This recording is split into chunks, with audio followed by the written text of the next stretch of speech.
Nalulungkot ng husto itong si Attorney Meredith sa kanyang mga natuklasan. Umiiyak siya ng husto.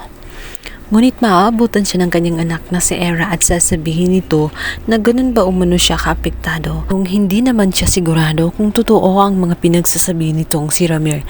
Kahit na alam na nga ni Era ang katotohanan ay pilit pa rin niyang tinatanggi sa kanyang ina. Ngunit sinabi ng kanyang ina na totoo ang lahat at dapat niyang tanggapin itong si Lelet bilang kanyang kapatid. Subalit sumisigaw si Era. Sinabi nito na kahit kailanman ay hindi niya matatanggap itong si Lelet bilang kanyang kapatid. Lalaki nga ang problema nitong si Meredith, lalong-lalo na pagdating kay Era.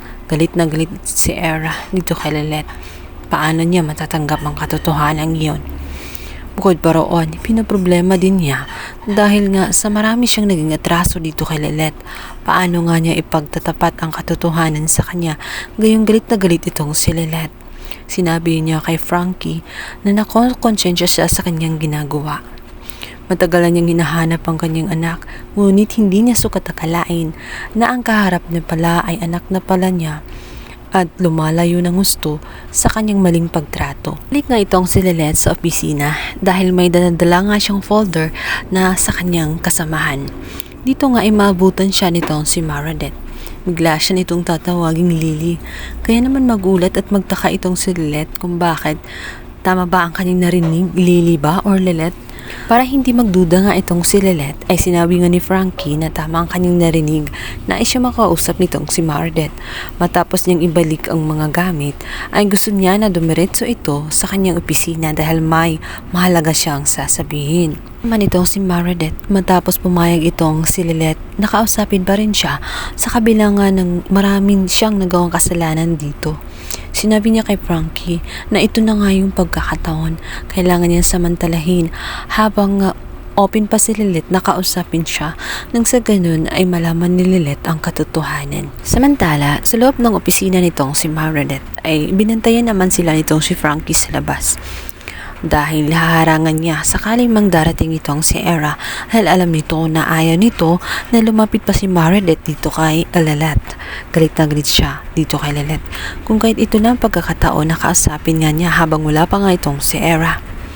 Agad sinabi nga nitong si Meredith na masaya siya at nakahanap na siya agad ng trabaho. Ngunit si Lelet ay nagtataka sa mga kinikilos nitong si Attorney Meredith. Sinabi nito na hindi niya alam kung ano ang magiging reaksyon niya tuwing kakausapin nga niya itong si Meredith dahil may mga time na mabait ito at may mga time na bigla na lamang nag-iiba ang pakikitungo nitong si Attorney Mer kung kaya't naguguluhan siya sa kanyang pakikitungo sa kanya. Sino ba talaga itong si Attorney Meredith para sa kanya? Samantala, bigla namang darating itong si Era at itong si Trixie na nagkasundo na tuluyan na ngang magiging magkakampi dahil alam na nila ang isa't isa. Nagalit man noon itong si Trixie dahil nilihim ang lahat. Yun daw ang dahilan kung bakit biglang nabisto ang kanilang mga sekreto dahil pinagmukha nilang tanga itong si Trixie. Sa kabilang banda, habang sila patungo sa loob nga ng kwarto nga nitong si Attorney Mir, ay haharangan sila ni Frankie. Sasabihin nito na may mahalagang kamiting si Attorney Mir kung kahit hindi siya pwedeng pumasok. Okay na sana. Subalit may nagsasalita naman sa kanilang likuran na itong si Attorney Lelet nga. Ang pinakamagaling na abogado na si Lelet Matias ay pinag-uusapan nga sa likuran. Sinabi nito na umalis na nga ito sa kanilang opisina at binalik lamang ang mga mahalagang dokumento. Kasukulukuyan o manong kinakausap ito ni Attorney Mer. Narin na nga ang kinakatakutan nitong si Era dahil pagdating niya roon ay malalaman na nga ni Lelet na totoo na mag-ina pala itong si Meredith at itong si Lelet. Masakit na katotohanan, subalit wala silang magagawa kundi tanggapin ito.